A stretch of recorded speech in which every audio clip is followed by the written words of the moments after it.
Balitang Q, senyalis ng Pinoy na kung saan Inaobrang ang talento na tunay na palaban Ang balita sa pagbilan ng Pinoy ay nagbabaga Sari-sari mga detalye sa Qatar ilalakad. Balitang Q, senyalis ng Pinoy na kung saan Inaobrang ang talento ng tunay na palaban Ang balita sa pagbilan ng Pinoy ay nagbabaga Sari-sari mga detalye sa Qatar ilalakad.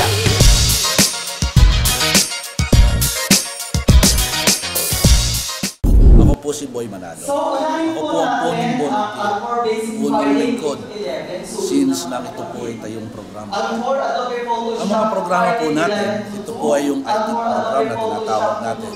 Meron po tayong OS na tinatawag Windows. Kasama po niyan yung ating basic typing. Kasama po dyan sa basic typing, nandiyan po ang Office application. Sa Office application po, kasama po dyan ang Excel, Word and PowerPoint. Yan po ang mga basic.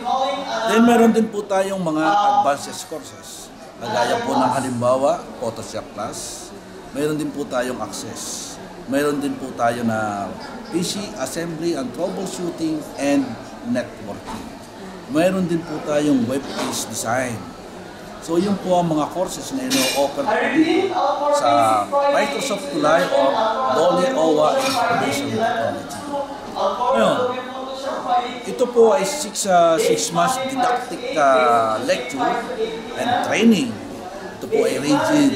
Ito po ay katumbas ng 3 unit sa ng universidad.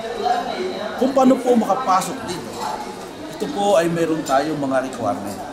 Kailangan po unang-una, pag mag-enroll, siyempre, kailangan po natin yung presensya ng mag-enroll.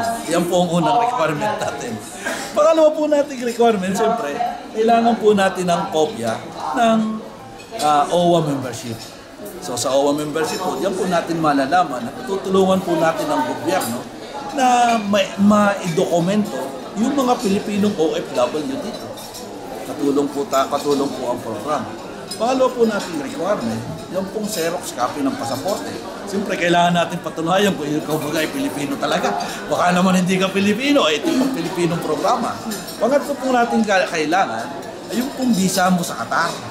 Siyempre, kung ikaw po ay nasa sa Qatar, hindi dapat dokumentado ka, may visa ka. Yun po ay lahat ay Xerox copy. O yun po natin tinatawag na proof of evidence. Then kailangan din po natin ng isang passport size picture. Yun po ang mga requirement kung ito po ay basic. Ngayon, may additional requirement po kung advanced. Kasi ito pong advanced, ito po yung tinatawag natin skill.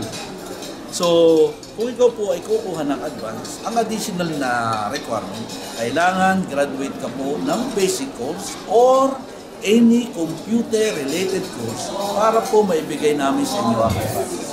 So, yan po ang mga requirement. Sa katunayan po, magkakaroon po tayo ng enrollment dito sa darating na ika-20 ng Disyembre.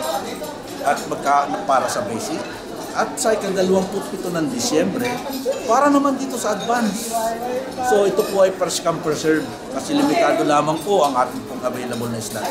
Kaya po ito limitado lang kasi hindi po natin kayang sakupin lahat o kayang ipagkaloob. Maliit lamang po ang ating pasilidad. Kaya nagkakaroon po tayo ng limited slot.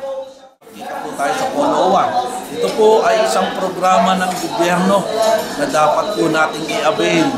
Ito po ay libre. Wala pong bayad. Kaya po i-avail po natin. Ito po ay wala kayong magagastos kung hindi yung pamasahin nyo pag pumupunta at pumapasok po dito. Siyempre, kailangan mo na uniform eh. Yan po ay isang unang requirement kasi papasok po kayo ng pasilidad ng Polo Embassy. So, para po malaman natin na kayo talagang lehitimong estudyante, kailangan naka-uniforme at may suot po tayo ngayon. Yun po ang mga additional requirement o yun po ang mga kailangan natin ipatupad. Yan po ay ating inuulit sa unang araw ng pasukan para po palaging ma-refresh ang isipan o ang damdamin po ng mga ating mga dawang Pilipino. Ito po ay kami po ay maabot ninyo sa teleponong 5539-5838. Yan po ang number ko.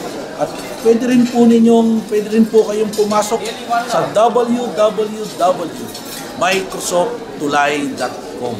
Mag-login lamang po, magpakilala. sabihin kung anong batch at kayo po ay bibigyan namin ng password.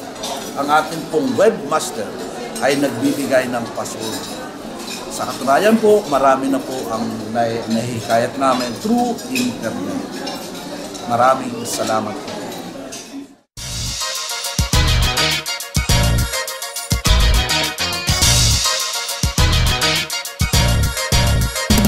Balitang Q, senyalis ng Pinoy na kung saan Inaobra ang talento na tunay na palaban Ang balita sa pagbilan ng Pinoy ay nagbabaga Sari-sari mga detalye sa Katarin lalakad Balitang Q, senyalis ng Pinoy na kung saan Inaobra ang talento ng tunay na palaban Ang balita sa pagbilan ng Pinoy ay nagbabaga Sari-sari mga detalye sa Katarin lalakad